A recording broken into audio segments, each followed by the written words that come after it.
Bismillahirrahmanirrahim. Assalamualaikum warahmatullahi wabarakatuh. Waalaikumsalam warahmatullahi wabarakatuh. Alhamdulillah. Alhamdulillahilladzi farada shiyam fi syahri Ramadan wa anzala al-Qur'an hudan lin-nasi wa bayyinatin minal huda wal furqan. Bapak Ibu, saudara-saudaraku, sahibul bait keluarga besar Pak Mardianto dan Pak Bambang serta seluruh jamaah DKI Tauhid Rabbani yang dirahmati Allah. Alhamdulillah Bapak Ibu, kita baru saja menunaikan sholat isya berjamaah sekaligus sholat tarawih dan witir berjamaah, dan kita juga pada malam hari ini telah melaksanakan doa tasyakuran untuk Pak Bambang, dan malam hari ini juga Bapak Ibu kita bincang-bincang Tauhid Rabbani tentang ilmu ma'rifat dan ilmu ketuhanan dalam rangka kita juga memeriahkan milad Pak Mardianto, yaitu milad yang ke-53 tahun. Mudah-mudahan beliau diberikan Allah kesehatan lahir dan batin, menjadi suami yang teladan, idola bagi istri dan anak-anak beliau, sehingga beliau benar-benar dirahmati, diberkahi hidupnya dan keluarganya dunia dan akhirat. Jadi itu Bapak Ibu yang dirahmati Allah, mari sama-sama kita patikan surah Al-Fatihah terkhusus buat Pak Mardianto yang milad pada malam ini, dengan sama-sama kita membaca Quran Al-Fatihah. A'udzubillahi minasyaitonir rajim. Bismillahirrahmanirrahim. Alhamdulillahirabbil alamin. Maliki yaumiddin. Iyyaka na'budu wa iyyaka nasta'in. Ihdinas siratal mustaqim. Siratal ladzina an'amta 'alaihim ghairil maghdubi 'alaihim waladdallin. Amin. Alhamdulillahirabbil alamin. Baik Bapak Ibu, kita langsung saja untuk musyawarah dan bincang-bincang tauhid atau ilmu ketuhanan kepada kita semua pada malam hari ini. Silahkan kalau ada Bapak Ibu yang bertanya tentang ilmu tauhid dan ilmu ketuhanan, dipersilahkan. Assalamualaikum warahmatullahi wabarakatuh. Waalaikumsalam warahmatullahi wabarakatuh. Alhamdulillah, terima kasih buat Pak Bambang, Pak Mardianto yang telah mengundang kami atas syukuran dan milad Pak Mardianto. Semoga usaha PT BMT-nya setiap proyeknya selalu sukses, Amin. selalu diberkahi Allah, dimudahkan segala urusannya, dan selalu lancar usahanya. Amin. Yang saya mau tanyakan Ustaz, seperti yang telah Ustaz jelaskan bahwa di bulan Ramadan ini semua orang pasti memburu Lailatul Qadar. Seperti yang saya jelaskan bahwa makna Lailatul Qadar tersebut adalah bahwa ketika kita sudah menemukan jati diri kita, telah menemui siapa diri kita, itulah yang dimaksud dengan Lailatul Qadar. Pertanyaannya bahwa setelah kita memahami hal tersebut, apakah kita masih perlu yang namanya mencari Lailatul Qadar tersebut? Itu saja. Alhamdulillah, terima kasih banyak kepada Pak Agus. Mudah-mudahan Bapak Ibu semua mampu memahami dan menyikapi sebuah pertanyaan beliau, bahwa di bulan Ramadan ini memang banyak umat Islam, kaum muslimin untuk mencari namanya Lailatul Qadar. Tentu kita mesti paham dan mengerti Lailatul Qadar itu wujudnya yang seperti apa. Makanya kita wajib untuk memahami dan mendalami makna Lailatul Qadar itu yang sesungguhnya. Secara makna zahir, bahwa Lailatul Qadar itu maknanya adalah nur ala nur, cahaya di atas cahaya. Maknanya secara zahir, cahaya di atas cahaya itu di mana seseorang benar-benar telah mendapatkan namanya hidayah dan petunjuk. Kalau seseorang itu mendapatkan hidayah dan petunjuk, tentu kita mesti dalami lagi sebenarnya hidayah dan petunjuk itu sandarannya yang bagaimana, ukurannya yang bagaimana.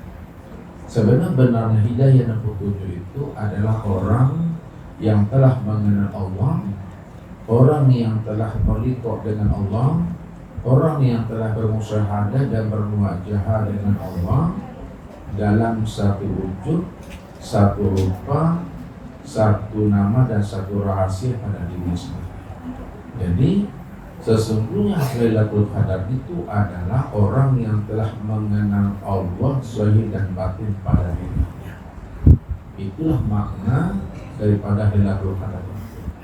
Ketika kita telah mampu memandang Allah yang wujud pada alam dan sempurna pada diri yang berupa insan, itu sesungguhnya sudah disebut namanya Lailatul Qadar.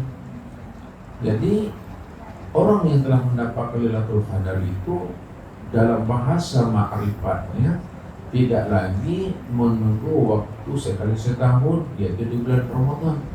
Karena bagi dirinya itu Lailatul Qadar itu adalah setiap harinya, setiap minggunya, setiap bulan dan setiap tahun, bahkan sepanjang hayat di kandung badan. Itulah Lailatul Qadar. Kalau orang yang sudah mengenal makna hakikat Lailatul Qadar itu adalah menemui dan menyaksikan Allah yang wujud dan nyata sempurnanya pada diri, tentu tidak ada lagi namanya kata-kata untuk mencari, tidak ada lagi kata-kata untuk menemui. Kenapa? Karena yang dicari dan ditemui itu sudah sempurna wujudnya itu pada Muhammad berupa insan pada diri kita sendiri. Tinggal kita lagi membuktikan dan mengamalkan apa yang telah kita pahami. Bahasanya, kalau kita memang telah mendapatkan Lailatul Qadar dengan mengenal hakikat rahasia diri, itu tiada lain nyatanya wujud diri Allah, tentu hidup ini kita tetap selalu istiqomah dalam keadaan sami'na wa ata'na. Artinya apa? Kita sempurnakan akan zahir kita ini dengan cara bersyariat, lalu Allah pula lah yang menyempurnakan hakikat diri kita itu dengan jalan berma'rifat. Jadi apa yang diperintahkan Allah kita kerjakan, dan apa yang dilarang oleh Allah kita tinggalkan. Itulah yang dikatakan orang yang telah mendapatkan Lailatul Qadar sehingga nampak pembuktiannya di dalam iman dan takwa. Ini yang Allah maksudkan. Ittaqullaha wa aminu birrasuli yu'tikum kiflaini min rahmatihi yaj'al lakum nuran tamshuna bihi wa yaghfir lakum dzunubakum. Apabila kamu sudah bertakwa kepada aku, disebabkan kamu sudah mengenal akan diriku ini yang telah wujud dan nyata pada dirimu, bahwa dirimu itu adalah rahasia diri aku sebenar-benarnya yang dirimu itu. Lalu kamu juga beriman kepada Rasul-Rasul aku, bahwa Rasul-Rasul aku itu adalah wasilah untuk menghantarkan rohani dan batinmu untuk bisa usul kepada aku. Nah, ketika itu kata Allah, yu'tikum kiflaini min rahmatihi, aku akan memberikan dua rahmat kepada dirimu, rahmat di dunia dan rahmat di akhirat. Rahmat di dunia itu ini yang disebut namanya ma'rifatullah. Orang yang mendapatkan rahmat di dunia itu adalah rahmat ma'rifatullah. Itu yang dikatakan surga di dunia itu. Jadi surga di dunia itu orang yang sudah mengenal Allah. Makanya hakikat surga itu adalah ridho Allah. Hakikat surga yang sebenar-benarnya yang kita dapatkan di dunia ini adalah ridhonya Allah, kasih sayangnya Allah. Siapa yang telah mendapatkan ridho dan kasih sayang Allah, maka sebenar-benarnya hidupnya di alam dunia ini telah berada di dalam surganya Allah. Itu yang disebut surga ma'rifatullah, orang yang telah mengenal Allah. Yang kedua adalah rahmat di akhirat. Rahmat di akhirat itu betul-betul surga yang Allah janjikan itu benar-benar zahir dalam bentuk alam. Alam penuh kenikmatan, alam yang penuh dengan kegembiraan dan kebahagiaan yang tidak terbetik dan terlintas di hati, yang tidak terpikir oleh akal pikir, dan tak pernah terpandang dan terlintas dalam pandangan kita itu. Itulah suatu alam yang penuh dengan kebahagiaan dan kenikmatan. Maka sempurnalah rahmat Allah berikan kepada kita zahir dan batin. Begitulah Allah membukakan sebenarnya rahasia tentang rahasia nikmatnya. Apa kata Allah? Wa asbagha alaikum ni'amahu zahiratan wal batinah. Aku ini telah menyempurnakan nikmatku kepada dirimu. Ada nikmat secara zahir, ada nikmat secara batin. Jadi nikmat secara zahir itu adalah nikmat di mana Allah beri kita ini hidayah dan petunjuk untuk bisa mengenal akan dirinya, bahwa dirinya lah yang wujud satu-satunya secara mutlak sejak dahulunya, sekarang, dan yang akan datang. Tidak ada wujud yang lain dari sejak dahulunya, sekarang, dan akan datang. Kalau ada wujud yang lain selain daripada dirinya, ya, berarti telah ada dua Tuhan dalam hidup ini, dalam pikiran dan hati kita. Itulah yang disebut namanya dengan syirik itu. Makanya orang yang berlaku syirik dikatakan Allah dirinya itu adalah najis batin. Innamal musyrikuna najasun. Sesungguhnya orang-orang yang musyrik, orang-orang yang hatinya itu zulumat, orang-orang yang hatinya tidak mampu mengenal akan wujud kezahiran Allah yang nyata pada alam dan sempurna pada dirinya, itulah yang dikatakan namanya najis batin itu. Inilah hal ini pernah ditanyakan oleh seorang murid, ya, oleh seorang santri atau jemaah kepada tuan gurunya, tuan mursyidnya yang bernama Syekh Abu Yazid Al-Bustami. Apa kata beliau? Wahai tuan guru, kenapa Allah menciptakan dan menjadikan namanya anjing dan babi? Padahal anjing dan babi itu adalah binatang yang haram, binatang yang najis. Tapi kenapa Allah ciptakan binatang yang haram dan najis itu seperti babi dan anjing? Bukankah babi dan anjing itu adalah najis mukhalazah, najis berat, najis besar? Lalu apa kata tuan gurunya?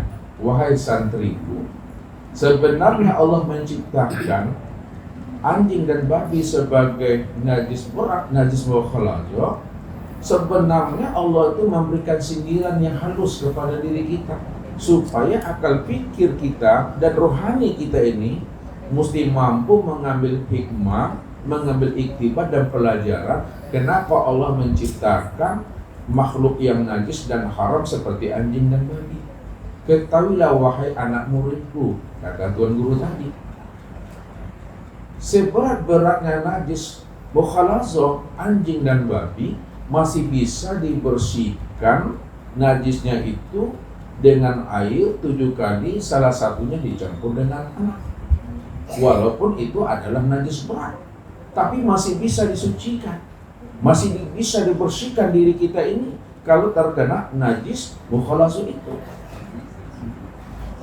Akan tetapi apabila hati kita ini tidak mengenal Allah, hati kita itu dalam keadaan zulumat, hati kita dalam keadaan buta, maka najis yang ada di dalam hati kita ini tidak akan pernah bisa dibersihkan dengan 7 lautan dan 7 samudra. Berarti yang sebenar-benarnya najis berat itu di atas najis mukhalazah yang disebutkan tadi, itu tiada lain adalah diri kita sendiri. Maknanya apa? Orang yang buta mata hatinya disebabkan karena dia tidak mengenal Allah, maka dirinya itulah sebenarnya yang dikatakan najis berat itu. Maka dirinya itulah sebagai hijab, dirinya itulah sebagai dinding penghalang antara dirinya dengan Allah. Maka jalan satu-satunya membersihkan najis mukhalazah, najis yang berat, yang menempel dan melekat dia di dalam hati kita, yang tertanam dia di dalam rohani kita, maka kita keluar dari diri kita. Ini yang dikatakan oleh Rasul, mutu qabla an tamutu. Matikan dirimu sebelum dirimu mati. Matikan dirimu sebelum ajal datang. Matikan dirimu sebelum habisnya usia umur. Matikan dirimu sebelum Israel itu datang. Maksudnya, matikanlah keakuan diri yang merasa diri kita itu wujud dan bersifat. Hapuskan harga diri, hapuskan ego diri. Dalam bahasa tauhidnya ananiyah itu yang mesti hilangkan. Selama harga diri masih menempel pada diri, selama sifat ego itu masih menempel di dalam diri, maka selama itu diri kita dikatakan namanya najis seperti itu. Nauzubillah min dzalik. Akan tetapi ketika kita dah keluar kita dari diri kita dah keluar daripada keakuan kita, tidak ada lagi kita ini merasa wujud dan bersifat. Yang wujud dan bersifat semata-mata itu adalah Allah Ta'ala. Dari sejak awalnya, akhirnya, zahir dan batinnya, dahulu dan sekarang serta akan datang. Maka ketika itulah diri kita itu sebenarnya dikatakan diri yang fitrah, diri yang suci, diri yang telah mendapatkan namanya Lailatul Qadar. Jadi diri yang mendapatkan Lailatul Qadar itu sebenarnya di mana dia telah melihat, menyaksikan tajalli min tajalliyatillah. Dia telah melihat akan wujud nyatanya kezahiran Allah yang sempurna pada dirinya sendiri. Itulah yang sebenar-benar hidayah. Itu yang sebenar-benar petunjuk. Makanya Allah katakan, "Faman yahdillah fahuwal muhtadi, wa may yudlil falan tajida lahu waliyan mursyida." Barang siapa yang aku beri kepada dirinya hidayah, itu buktinya bahwa dia itu termasuk orang pilihan. Dia itu termasuk orang yang aku istimewakan. Dia termasuk orang yang aku khususkan. Dia termasuk orang aku angkat derajat dirinya menjadi kekasihku, kata Allah. Wa may yudlil falan tajida lahu waliyan mursyida. Dan barang siapa yang tidak mendapatkan hidayah dan petunjuk, dia tidak termasuk kategori orang yang aku pilih untuk aku jadikan dia menjadi wali dan kekasih aku. Kemanapun dia pergi untuk mendapatkan hidayah dan petunjuk, maka tidak ada satupun manusia, apakah kapasitasnya sebagai seorang ulama, kiai kah, syekh kah, apapun namanya, yang dia sandang sebagai seorang ulama, maka mereka tidak akan pernah mampu memberikan hidayah dan petunjuk kepada dirinya. Kenapa? Wali yang mursyid itu yang sebenar-benarnya wali yang bisa memberi hidayah petunjuk itu adalah aku, kata Allah. Maka Allah menjelaskan tentang kewalian dirinya kepada kita ini. Allah waliyul lazina amanu ikhrijuhum minaz zulumati ilan nur.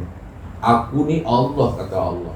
Kalau aku ini adalah Allah, maka akulah wali bagi orang-orang yang beriman. Orang-orang yang telah yakin dan percaya kepada aku. Dia tidak bimbang dan tidak ragu dengan jaminan dan kemampuan aku. Yukhrijuhum minaz zulumati ilan nur. Karena dia tidak ragu dengan kemampuan aku, dengan jaminan dan janji aku atas maha perkasanya aku, maka aku yang mencabut kegelapan yang ada di dalam hatinya, lalu aku masukkan nur ke dalam hakikat rahasia dirinya. Disitulah hati dan jiwanya itu benar-benar zahir dan batin berserah diri kepada aku.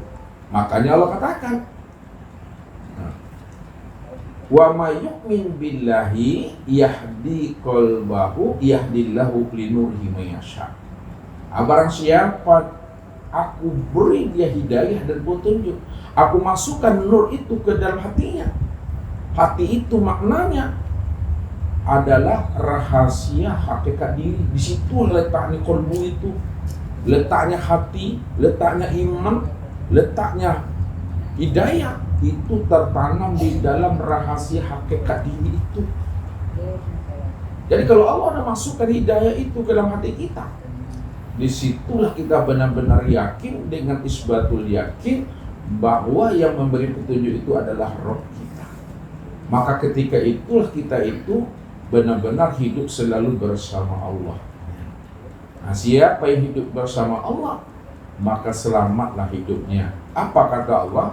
Ya ja'alakum nura tamsuna bihi wa yaghfir lakum.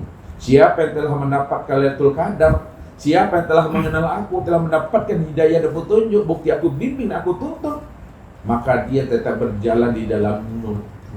Dia tetap berjalan di dalam ilmu aku. Dia tetap berjalan berdasarkan bimbingan dan tuntun aku. Wa yaghfir lakum. Siapa yang berjalan dan hidup di dalam hidayah dan petunjuk aku, maka aku ampuni dosa-dosa. Aku angkat makom derajatnya. Sampai habis usia umurnya, dia tetap akan menjadi wali dan kekasih aku. Jadi kuncinya Bapak Ibu, kalau bahasa wali, cukuplah Allah menjadi wali bagi diri kita. Dan kita jangan ada keinginan dan nafsu ingin menjadi wali pula. Ya, cukuplah Allah menjadi wali bagi kita, selamat kita itu. Kalau kita pula ingin menjadi wali dan diri kita di situ tuh. Kecuali kalau Allah memberitahu rahasia diri kita, engkau adalah wali dan kekasihku. Makanya seorang wali, Bapak Ibu, tidak pernah dia mengatakan dirinya wali. Dan orang yang tidak pernah mengatakan dirinya wali juga belum tentu wali. Makanya orang yang telah sampai pengenalan dan pemahaman dirinya kepada Allah, puncaknya la sautun wala harfun. Tidak ada kata dan suara, tidak ada yang bisa diungkapkan dan dirangkai dengan kata-kata dan bahasa. Semuanya adalah diam di dalam paham di dalam kesadaran, sadar di dalam kepatuhan, patuh di dalam keimanan. Jadi kata kuncinya, tidak ada lagi dia mencari-cari namanya Lailatul Qadar itu. Kalau dia sudah berjumpa, dia sudah mengenal hakikat Lailatul Qadar itu yang sebenar-benarnya. Begitu Pak Agus. Satu lagi Ustaz, Boleh? Ini untuk cara menentukan paham Ustaz. Ustaz kan pernah menjelaskan ketika kita sudah duduk di makom ma'rifah, di makom diam, ketika kita masih memandang adanya Allah, itu syirik Ustaz. Nah, apakah itu berlaku juga ketika kita berdoa Ustaz? Mohon penjelasan Ustaz. Iya. Baik Bapak Ibu, ini pertanyaan dah sampai pada makom puncaknya ini, makom ketuhanan namanya. Ustadz katakan kepada Bapak Ibu dengan bahasa hakikat dulu. Apa yang sering Bapak Ibu dengar dari kalam Ustadz? Pandang Allahnya apa yang dilihat oleh mata, dan jangan melihat apa yang dipandang oleh mata. Kalau kita melihat apa yang dipandang oleh mata, maka yang terpandang itu makhluk dan sesuatu. Tapi kalau kita mampu memandang Allahnya apa yang dilihat oleh mata, itu artinya bahwa segala sesuatu itu, itulah wujud nyatanya akan diri Allah. Karena Allah yang ada, Allah yang tunggal, semata-mata tidak ada diri yang lain selain pada dirinya. Itu makom di hakikat. Nah, kalau kita duduk makom di ma'rifat, ya, dalam paham ini, apabila kita memandang Allah apa yang dilihat oleh mata, itu syirik, itu hukumnya. Kenapa? Ada yang memandang dan ada pula yang dipandang. Padahal yang sebenar-benarnya, yang memandang dengan yang dipandang itu adalah esa, satu juga wujudnya itu. Jadi tidak ada lagi bahasa memandang dan tidak ada lagi bahasa dipandang. Kalau kita dah paham, duduknya pada makom ahad atau muwahhid, esa tunggal itu. Jadi bagaimana pemahamannya di makrifat? Nah, lihat. Ketika Bapak Ibu sudah memandang Allah, sudah menyaksikan Allah, maka ketika Bapak Ibu sudah memandang dan menyaksikan Allah, pada ketika itu pula lah diri Bapak Ibu itu hapus. Ketika itu pula lah diri Bapak Ibu itu mati. Ketika itu pula lah diri Bapak Ibu itu fana. Ketika itu pula lah diri Bapak Ibu hancur sehancur-hancurnya. Man arafa rabbahu fasadal jasad. Siapa yang telah mengenal Allah, mengenal itu maknanya berjumpa, Berjumpa itu maknanya menyaksikan, menyaksikan itu maknanya bertatap wajah itu maknanya adalah fana, fana itu maknanya baqa. Pada saat itu diri Bapak Ibu hilang dan hancur. Ini kata kuncinya. Melihat dan menyaksikan Allah itu adalah sekali seumur hidup, bukan sekali 24 jam atau 2 kali 24 jam, nanti lapor pada PRT. Jadi menyaksikan Allah itu sekali seumur hidup, ya, bukan setiap hari, bukan berkali-kali. Kalau kita masih menyaksikan Allah setiap hari 24 jam, masih ada diri di situ. Padahal tadi dikatakan kalau Pak Agus sudah melihat Allah ketika itu diri Pak Agus hilang, berarti Pak Agus melihat Allah hanya sekali seumur hidup, sampai dunia ini runtuh, sampai dunia ini kiamat. Berarti memandang Allah itu sekali dunia sampai akhir, tidak berkali-kali. Nah, kalau dibilang pandang Allah hanya dari apa yang dilihat oleh mata, itu maknanya di hakikat. Supaya pandangan kita itu tetap selalu memandang Allahnya yang wujud pada segala yang ada. Ini yang disampaikan Nabi. Man nazara ila syai'in malam yarallaha fihi fahuwa batil. Barang siapa yang bisa memandang kepada sesuatu, apapun bentuk dan rupanya, apapun namanya, lalu dia tidak mampu memandang Allahnya apa yang dilihat oleh matanya, itulah pandangan yang berdosa. Pandangan yang berdosa adalah pandangan di mana dia tidak mampu memandang Allah. Padahal Allah itu adalah wujud pada segala yang ada, dan segala yang ada itulah nyatanya wujud Allah itu. Kalau Allah itu wujud, maka wujudnya Allah itu nyata, terang dan seterang-terangnya. Kalau wujud Allah itu nyata, terang dan seterang-terangnya, maka kezahiran dan kewujudan Allah itu tidak ada satupun yang mampu menghijab, mendindingi akan wujud nyatanya kezuhiran diri Allah itu. Sebab apa? Allah itu lebih zahir dari segala yang nyata. Kalau Allah lebih zahir dari segala yang nyata, maka segala yang nyata tidak akan pernah bisa menutupi, mendindingi akan kezuhiran nyatanya akan diri Allah itu. Berarti Allah tidak pernah terhijab dengan sesuatu apa. Bahkan sesuatu itulah yang membuat diri kita ini terhijab untuk memandang Allah. Jadi orang yang telah kasar, jangan lagi dia berkata Allah itu gaib. Orang yang telah putus pandangannya tidak lagi mengatakan Allah itu batin. Siapa yang mengatakan Allah itu gaib dan batin, itu namanya apa Pak Bambang? Butuh sangi gitu kan. Allah itu dah zahir, Allah itu dah wujud, Allah itu dah nyata. Tak mampu juga dia memandang nyatanya Allah itu pada dirinya, di luar dirinya. Apapun bentuk dan rupa itu butuh sangi itu. Sangi butuh. Aku tak kicau di nantara namanya itu Pak Mario.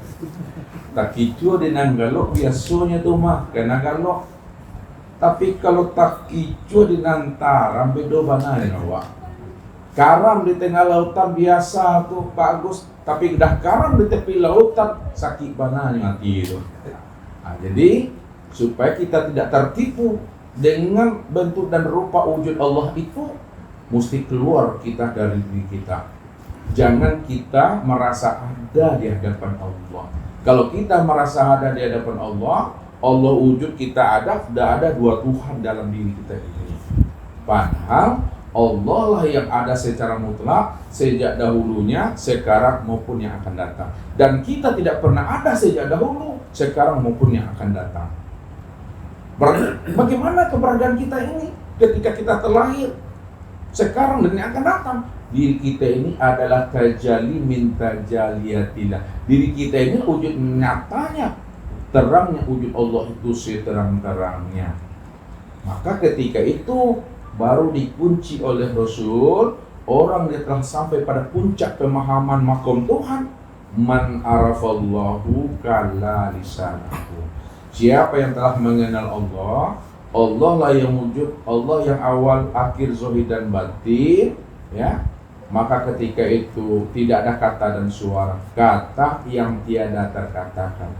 Makna kata yang tiada terkatakan itu maknanya diam, cukup dipahami dan disadari.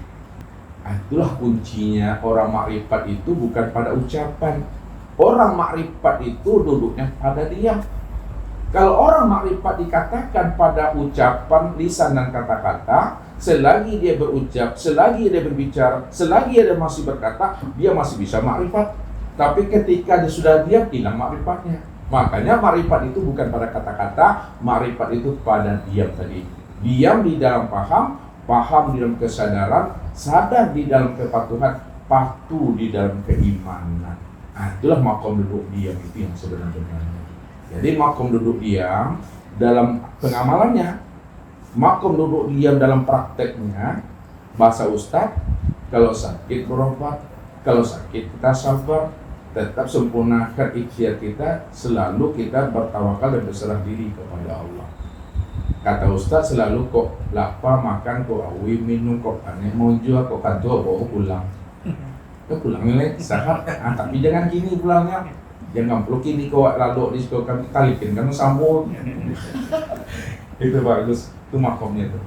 Jadi yang mendudukan doa kan, cara mendudukan di makom doa. Ya. Ketika kita dah duduk pada makom doa, duduk di makrifat, sebenarnya ya Allah yang berdoa, Allah pula yang mendengarkan apa yang dia ucapkan. Disitulah rahasianya Allah merahmati, memberkahi dan meridhoi akan dirinya sendiri, jelas dan nyata wujudnya disebut namanya Muhammad rupa insan. Bahasa mudanya, dia yang berkata, dia pula yang mendengarkan apa yang dikatakannya. Dia berdoa, dia pula yang menerima apa yang disampaikannya. Inilah rahasianya, dia merahmati diri sendiri, dia meridhoi diri sendiri. Tapi pada makom itu, kalau kita menyebut makomnya di hakikat. Tapi kalau udah makom di marifat, udah jelas dia di situ, tak ada lagi sebuah pertanyaan. Tak ada lagi sebuah pertanyaan. Nah, kalau bertanya, syirik hukumnya. Kalau udah dulu makom Tuhan. Kalau bertanya syirik hukumnya, di mana letaknya kalau Bapak Ibu bertanya syirik hukumnya? Karena ketika Bapak Ibu bertanya sudah ada diri itu. Tapi jangan pula salah memahami bahasa Ustadz. Nanti kalau bertanya syirik hukumnya kata Ustadz. Apa oleh karena itu saya tidak bertanya lah.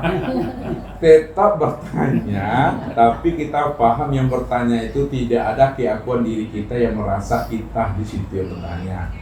Ya, dia yang bertanya, dia yang menjawab. Inilah yang dikatakan dia yang menyaksikan kesempurnaan dirinya sendiri pada wujudnya sendiri yang bernama Muhammad rupa insan. Inilah yang dikatakan pertemuan kita dengan Allah itu. Ini bahasa hakika lagi kan, pertemuan kita dengan Allah itu bukan pertemuan Ustadz kayak Bapak Ibu nih, bukan seperti Bapak Ibu ini memandang dan berjumpa dengan Ustadz seperti itu.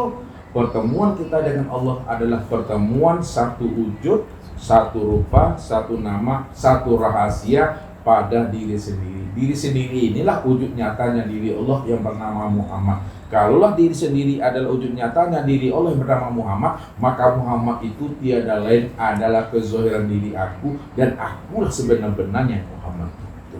Situlah ahad itu kuncinya. Allah tuh nama diriku, Muhammad itu nama daripada wujud diriku, aku juga di situ. Jadi berdoa itu jangan berdoa keluar diri, berdoa itu ke dalam diri. Itu bahasanya. Ya, itulah duduk Allahumma. Allahumma itu artinya Allah Muhammad tuh. Jadi Allah Muhammad itu esa satu. Allah itu zat, Muhammad itu sifat. Ya. Maka nyatanya Allah itu kena Muhammad, zahirnya Muhammad itu kena Allah. Nyatanya zat kena sifat, zahirnya sifat itu kena zat. Makanya dalam penguraiannya Allah itu adalah batinnya Muhammad, Muhammad itu adalah zahirnya Allah. Allah itu ruhnya Muhammad, Muhammad itu tubuhnya Allah. Berarti esa dia satu. Disitulah cara penguncinya, yang zahir dibatinkan, yang batin dizahirkan. Pandang satu wujudnya zahir batin, dialah itu Dia yang awal, dia yang akhir, dia yang zahir, dia yang batin. Dia yang memandang, dia yang menyaksikan. Dia berkata, dia mendengar. Itulah rahasianya wa ani'buduni hadza siratal mustaqim. Inilah pesannya Allah kepada Muhammad tuh. Kif ya Muhammad ana rabbaka usolli.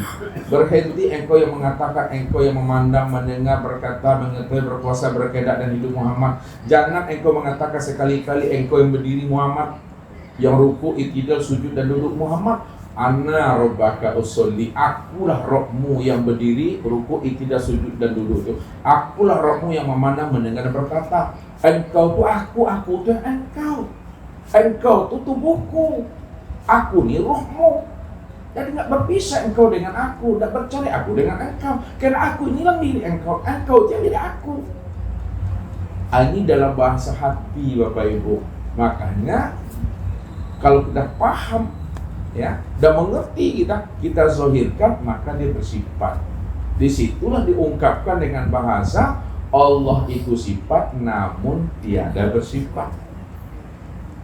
Walaupun dia tidak bersifat, sebenarnya ya, dia dikatakan bersifat karena disebut. Dia dikatakan bersifat karena kita mengupasnya, membukakan rahasia dirinya, menceritakan dirinya, menjelaskan dirinya. Namun bagaimanapun kita membukakan rahasia dirinya, menjelaskan dirinya, menceritakan dirinya, diri yang kita ceritakan itu dia tidak bersifat. Lalu bagaimana supaya diri yang kita ceritakan dia tidak bersifat? Jangan diceritakan. Kalau bahasa Pak Agus, antuk selak, diam selak, uskut pakot. Cuma yang menjadi masalahnya Pak Agus, kalau Pak Agus sudah duduk pada makom Tuhan, Pak Agus sudah duduk pada puncak makom Allah, lalu Pak Agus ingin menjelaskan kepada jamaah DKI dan Bekasi tentang rahasia Allah. Lalu Pak Agus diam saja, bisa nggak jemaat Bekasi itu paham dan DKI itu ngerti itu? Tidak kan? Tidak akan pernah tersampaikan rahasia itu. Ketika Pak Agus menceritakan, Pak Agus itu sudah bersifat, karena sudah bercerita. Makanya kapan Allah bersifat? Allah bersifat ketika Allah dan zahir, sebutannya adalah Muhammad. Itu dia maksudnya. Itu bagus. Terima kasih Pak. Ya. Silakan yang lain kalau ada. Ya silakan Pak Marios. Waalaikumsalam. Ya, pertanyaannya, apakah kita itu sebelum manusia pada biasanya itu yang namanya kata hati, bagaimana membedakannya? Apakah itu kata hati atau memangkah dia yang berkata-kata? Asik. Ya. Baik Bapak Ibu, apakah itu kata hati, apakah dia berkata-kata? Sebenarnya kata hati itu adalah kata Allah. Mana yang dikatakan namanya hati, sehingga kita paham siapa yang berkata pada hati itu. Nah, hati itu secara fisik itu disebut namanya kolbu. Kolbu itu zahirnya disebut namanya jantung. Itu yang fisik, yang berdaging, yang berdarah. Namun hakikatnya hati itu bukan yang fisik, bukan yang berdaging, bukan yang berdarah. Akan tetapi hati itu adalah latifatur rabbani, yang halus. Mana yang halus? Itu yang disebut namanya dengan ruhani. Makanya dikatakan hati ruhani. Jadi yang zahir ini menunjukkan yang batinnya, yang kasar menunjukkan yang halusnya. Yang kasar namanya hati jasmani, yang halus disebut namanya ruhani. Itu yang hati. Lalu mana yang ruhani itu? Yang rohani itu yang disebut namanya dengan ruh. Ruh itulah yang hati. Lalu mana yang ruh itu? Ruh itulah yang disebut namanya dengan sifat. Sifat yang mana? Ya sifat yang 7. Sama, basar, kalam, ilmu, kudrat, iroda, dan hayat. Sekarang kalaulah ruh itu Itu yang sifat itu yang melihat, yang mendengar, yang berkata, mengetahui, berkuasa, berkehendak dan hidup. Siapa sebenarnya yang melihat, mendengar, berkata, mengetahui, berkuasa, berkehendak dan hidup? Itu tiada lain adalah Allah. Kalau itu adalah Allah, maka yang dikatakan kata hati itu adalah kata Allah. Allah yang berkalam-kalam di dalam hati ini. Makanya dijelaskan Allah, wastona'tuka li nafsi wa anah tartuka fastami' lima yuha. Aku pilih dirimu tempat bagiku, maka dengarkan kalam-kalam aku yang aku hantarkan ke dalam dirimu. Aku pilih dirimu tempat bagiku. Ayat mana yang diri tadi? Diri itu, yang sebenar diri itu adalah yang hidup sendiri. Yang hidup itu adalah ruh, ruh itu adalah sifat, sifat itu adalah aku, itu Allah, itu yang itu. Makanya Allah berkalam-kalam di dalam dirinya. Nah, jadi tidak ada kalam siapa-siapa, melainkan hanya Dia di situ. Itu rahasianya. Yang kedua, dibukakan Allah rahasianya ya kepada diri kita ini. Apa kata Allah itu? Aku jadikan ya batang tubuh anak Adam itu sebuah mahligai. Jadi Allah menciptakan batang tubuh anak Adam ini adalah sebuah mahligai. Dan di dalam mahligai itu ada namanya hati sudur. Di dalam hati sudur itu ada namanya hati fuad. Di dalam hati fuad itu ada namanya hati kulub. Di dalam hati kulub itu ada namanya hati sabofah atau bahjatul kulub. Di dalam hati sabofah bahjatul kulub ada namanya hati lub. Di dalam hati lub itu ada namanya sir. Di dalam sir itu ada namanya nur. Di dalam nur itu adalah aku. Wa fi anfusikum afala tubsirun. Maka aku sudah lenyap menjadi rahasia dirimu. Kenapa tidak kamu pikirkan, kata Allah. Jadi orang yang telah mampu memahami kesadaran Tuhan pada dirinya, disitulah dia yakin, seyakin-yakinnya bahwa yang berkalam itu tiada lain adalah rohnya. Karena Allah itu amat sangat dekat, sudah menjadi rahasia diri setiap insan. Karena insan itu adalah rahasia aku, akulah sebenarnya insan itu yang sesungguhnya. Jadi rahasia sebenarnya, kalau boleh Ustadz dapat Ustadz tanya gitu, pada tubuh kita dan pada ruh kita yang disebut insan ini, sebenarnya yang mendapat petunjuk tubuhkah yang mendapat petunjuk atau ruh? Pak Agus yang mana? Pak Mario yang mana? Ruh lah yang sebenar-benarnya mendapat petunjuk, bukan tubuh. Tubuh ini kesingnya, tubuh ini cangkangnya, ya. Kalaulah tubuh ini kesingnya, tubuh ini cangkang, ya, maka tubuh dan kesing ini adalah wadah saja untuk melihat, menyatakan bahwa ruh itu telah mendapat hidayah dan petunjuk. Disitulah rahasianya, yang berjanji dengan Allah itu bukan tubuh. Karena yang mendapat petunjuk adalah ruh, tentu yang berjanji itu adalah ruh kepada Allah, bukan tubuh yang berjanji. Apa kata Allah? Alastu birabbikum. Bukankah aku ni Rabbmu? Apa jawaban ruh? Qalu bala syahidna. Benar ya Allah, aku yang bersaksi, aku yang menyaksikan itu. Nah, sebenarnya hakikat di balik itu, apakah persaksian kita dengan Allah itu, apakah persaksian di luar diri atau persaksian di dalam diri? Itulah persaksian dalam satu wujud, persaksian dalam satu rahasia. Cara penyampaiannya seolah-olah ada dua wujud yang berbeda. Padahal yang kita sampaikan ini adalah satu wujud saja. Itulah yang dikatakan adanya kita itu ada di dalam tiada. Apa maksudnya ada Bapak Ibu itu ada di dalam tiada? Siapa yang tiada, yang tidak bisa diungkapkan dan diungkap dengan kata-kata, yaitu Allah, yaitu Zat. Jadi adanya kita itu di dalam tiada. Makna yang sebenarnya adanya sifat itu di dalam zat. Nyatanya Muhammad itu di dalam diri Allah.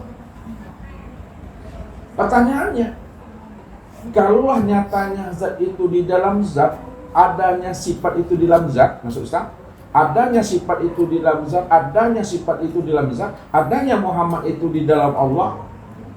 Sebelum adanya sifat dan Allah, sebelum adanya sifat dan Muhammad, siapa yang ada sebelum adanya Muhammad dan sifat? Tentu yang ada adalah zat dan Allah. Di situ pemahamannya Muhammad itu ada di dalam diri Allah. Sifat itu ada di dalam zat. Adanya kita ada di dalam tiada. Jadi kunci cara penjabarannya, Bapak Ibu mesti paham cara pasangannya, memahami pasangannya. Kalau Ustadz mengatakan zat, maka pasangan sifat. Kalau Ustadz bicara sifat, maka pasangannya adalah zat. Kalau Ustadz bicara Allah, maka pasangannya Muhammad. Kalau Ustadz berkata Muhammad, pasangannya Allah. Kalau Ustadz mengatakan tiada, pasangannya adalah ada. Kalau Ustadz mengatakan ada, maka pasangan tiada. Kalau Ustadz mengatakan batin, pasangannya. Kalau Ustadz mengatakan zuhir, pasangannya apa? Kalau Ustadz mengatakan awal, pasangannya akhir. Kalau Ustadz menyebut akhir, pasangannya apa? Dunia. Maka memandang yang awal, lihat nih pada yang akhir. Yang akhir itulah wujud yang awal. Untuk memandang yang batin, lihat kepada yang zahir. Yang zahir itulah wujud yang batin. Untuk memandang Allah, lihat kepada Muhammad, itulah wujud Allah. Untuk memandang yang tiada, lihatlah kepada yang ada. Yang ada itu wujud yang tiada itu. Oleh karena itu, adanya kita ada di dalam tiada. Siapa yang tiada? Yang tiada itu, itulah wujud yang sebenar-benar ada. Wujud yang sebenar-benar ada itu, itulah zat. Zat itu, itulah aku. Aku itu la sautun wala harfun. Cukup diimani, cukup diyakini bahwa aku wujud. Kalau kamu sudah yakin kepada aku ini wujud, maka segala yang wujud itulah nyatanya wujud aku itu. Ini yang pernah berkalam-kalam pada Ustadz ketika Ustadz mengatakan bahwa segala yang wujud itulah wujud Allah, akan tetapi sempurna wujud Allah itulah yang disebut pada insan. Itu masih umum, lalu proteslah tangani. Aku juga Allah, Waharo, namaku tangan. Protes lagi di depan, aku juga Allah, namaku jempol. Aku juga Allah, namaku telunjuk. Aku juga Allah, namanya jari tengah. Aku juga Allah, namanya jari manis. Aku juga Allah, namaku kelinci. Aku juga Allah, namaku telinga katanya. Semua aku juga Allah, namanya keras meja. Aku juga Allah, namanya tisu. Kenapa? Karena Allah lah yang wujud pada segala yang ada. Dan segala yang ada itu wujud nyatanya diri Allah. Nah, ketika itu banyak senyum, banyak diam, banyak menikmati itu. Itulah yang dikatakan oleh ulama kasyaf, suhudul wahda fil wahda. Pandang Allah yang tanpa Allah. Kenapa pandang Allah yang tanpa Allah? Karena yang memandang Allah, yang dipandang Allah. Berarti yang memandang dengan dipandang satu wujudnya tuh. Kalau satu wujudnya, akulah yang menyaksikan diriku sendiri yang wujud dan nyata sebutannya Muhammad. Namun sempurnanya wujud aku yang Muhammad itu yang disebut namanya insan. Insan itulah kenyataan memandang akan diriku secara sempurna. Makanya disebut insan kamil mukamil. Namun ketika itu tidak boleh ngaku-ngaku lagi. Ada ngaku-ngaku lah. Karena orang marifat tak pernah dia mengatakan dirinya marifat, dan orang tidak pernah mengatakan dirinya marifat juga belum tentu marifat. Jadi selalu menilik, menyenter ikroh ke dalam diri. Itulah dia, nanti akan muncul kalam-kalam itu. Itu rahasianya. Jadi kalau kita ingin diajari Allah ilmu hikmah, apa itu? Kalau kita ingin diajari oleh Allah ilmu laduni, kalau kita ingin diajari oleh Allah namanya ilmu kasyaf, ilmu syirik, satu jawaban oleh Allah. Wattaqullah wa yu'allimukumullah. Benar-benarlah kamu menjadi orang yang takwa. Orang takwa itu orang yang patuh. Yang patuh itu penurut. Penurut itu imtisalul amri wa jtanibun nawahi. Kerjakan perintahku, tinggalkan larangan aku. Ketika tidak patuh dalam pandangan Allah, kita ini sudah menjadi hamba yang penurut dalam pandangan Allah. Ini bahasa syariatnya. wa yu'allimukumullah. Aku yang mengajari kamu. Karena akulah wali mursyid, akulah maha guru. Kalau aku wali mursyid dan maha guru, tentu aku yang mengajari kekasihku. Kalau ada yang menyakiti kekasihku, maka aku yang marah. Sama dia menentang aku, kekasihku sakitinya. Maka itulah yang dikatakan oleh Rasul, kun ma'allah. Selalulah kamu bersama Allah. Karena Allah dah katakan, wa huwa ma'akum aina ma kuntum. Siapa sudah mengenal aku, ingatlah kata Allah, aku senantiasa hadir beserta dirimu di mana saja kamu berada. Itu maksudnya, di mana ada kamu, disitulah nyatanya wujud aku pada dirimu. Berarti Allah dengan Muhammad, Muhammad dengan Allah, dua yang tiada berpisah, dua yang tiada bercerai itu. Nah, kalau belum hidup kesadaran Tuhan di dalam hati untuk bersama Allah, apa pesan Rasul? Fa in lam takun ma'allah fakun ma'aman kana ma'allah. Kalau belum hadir hatimu, belum ada kesadaran Tuhan di dalam dirimu untuk selalu bersama Allah, maka hendaklah kamu selalu hidup, berteman, bersahabat dengan orang-orang yang mana sahabat dan temanmu hatinya telah hadir selalu bersama Allah. Ruhani dan jiwanya telah nyatu dengan Tuhan, muwahhid. Apa sebabnya? Kalau dirinya telah muwahhid, dirinya sudah nyatu dengan Tuhan, maka ambil ilmunya, raih ilmunya, sauk ilmunya. Supaya ilmunya barokah kita ambil, maka ambillah ilmunya itu dengan jalan adab. Karena al-adab fauqal ilmi, adab itu lebih tinggi daripada ilmu. Makanya kita wajib beradab. Bagaimana cara beradab? Nah, lihat. Kalau kita berhadapan dengan anak kecil, atau umurnya di bawah kita, atau cucu sahabat kita, cucu saudara kita, atau cucu kita sendiri, pandang cucu kita tuh, atau cucu sahabat kita tuh, pandang diri anak-anak itu siapapun lah, pandang pula diri kita. Ketika kita udah pandang diri kita dan pandang dirinya, maka muncullah adab di situ. Di mana letak muncul adab? Ketika terpandang dirinya dan terpandang diri kita, rupanya pada saat terpandang dirinya, rupanya dirinya lebih suci dan lebih bersih dibandingkan diri kita. Itulah adab Tuhan. Jadi kalau kita melihat anak-anak umurnya di bawah kita, ya, tanamkan adab bahwa dirinya lebih bersih, lebih suci dibandingkan diri kita. Itu yang pertama. Lalu bagaimana pula adab dengan orang tua yang umurnya di atas kita, setahun kah, 2 tahun kah? Walaupun kita ini sarjana, walaupun kita ini ulama kah, kiai kah panggilannya, ya. Nah, walaupun orang tua itu tidak ulama tak kiai, tapi ketika kita memandang orang tua, apakah orang tua kita, orang tua sahabat kita, atau orang tua yang nggak kenal, nah, di luar diri kita, ketika kita memandang orang tua itu, pandang pula diri kita ini, maka muncullah adab. Apa adab yang muncul? Rupanya orang tua itu lebih dahulu dia mengenal Allah daripada kita. Orang tua itu lebih dahulu dia melaksanakan perintah agama daripada kita. Orang tua itu lebih dahulu melaksanakan kewajiban sholat dan puasa dibandingkan kita. Walaupun kita ini ulama, kiai, tanamlah adab tuh. Dia lebih dahulu mengenal Allah, dia lebih dahulu melaksanakan perintah agama, dia lebih dahulu melaksanakan sholat, puasa, dan sebagainya dibanding akan kita ini. Itu 2. Nomor 3, adab dengan orang yang bodoh. Nah, jangan minta-minta nih sarjana, kita nih alim ulama hebat, nama kita ada sanjung di mana-mana, ucapan menjadi referensi, ya. Omongan kita nih jadi sandaran dan rujukan orang. Ketika kita melihat namanya orang gila, jangan dia ece-ece dia. Atau orang bodoh, jangan dia cecek, jangan dihina-hina. Tanamkan adab. Nah, di mana letak adabnya? Pandang diri orang yang bodoh, pandang pula diri kita ini. Orang bodoh itu, kalau dia berbuat salah, berbuat khilaf kena kebodohannya, tidak dilipat gandakan Allah dosanya. Tapi kalau kita berbuat salah karena kehebatan kita, kena kepintaran kita, maka Allah lipat gandakan dosa kita. Dosa kena tahu dan dosa kepintaran dari itu. Orang bodoh kalau salah, khilaf, tidak dilipat gandakan Allah dosanya. Tapi kalau orang pintar, orang ulama, alim, dia berbuat salah karena kepintarannya, karena dia tahu, maka Allah lipat gandakan dosanya. Yang terakhir, adab melihat namanya orang gila. Ya, apa nama orang gila itu kan ya? ODGJ, Onde Mande.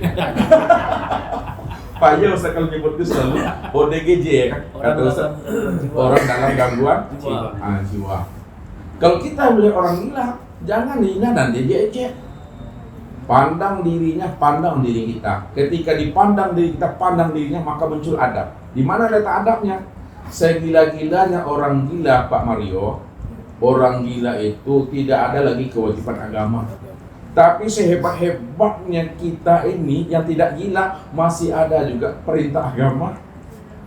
Walaupun orang gila tidak ada kewajiban agama, tidak ada perintah agama, jangan pula pingin jadi orang gila. Makanya orang gila tuh bersih batinnya dipandang secara hakikat. Dia tidak pernah ganggu kita. Ya.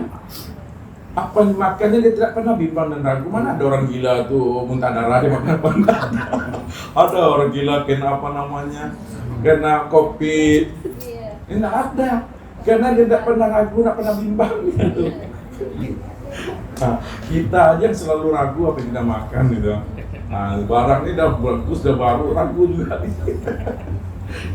Nah, itu adab tuh. Maka ketika kita tidak mengenal akan Allah, belum hadir hati bersama Allah, cari teman, cari kawan, cari sahabat, cari guru, cari ulama, yang mana teman, sahabat, guru, ulama, hati dan jiwanya telah hadir bersama Allah, tidak berjarak.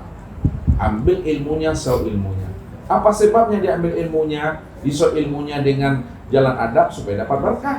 Kata Rasul, fa innahu yusiluka ilallah. Sesungguhnya teman dan sahabat ulama itu yang sudah hadir hatinya bersama Allah, dia mampu menghadirkan rohanimu untuk bisa usul kepada Allah. Dia bisa mempertemukan diri kita ini untuk bisa sampai kepada Allah, bertatap wajah dengan Allah dalam satu wujud, satu rupa pada diri sendiri. Itulah rahasianya.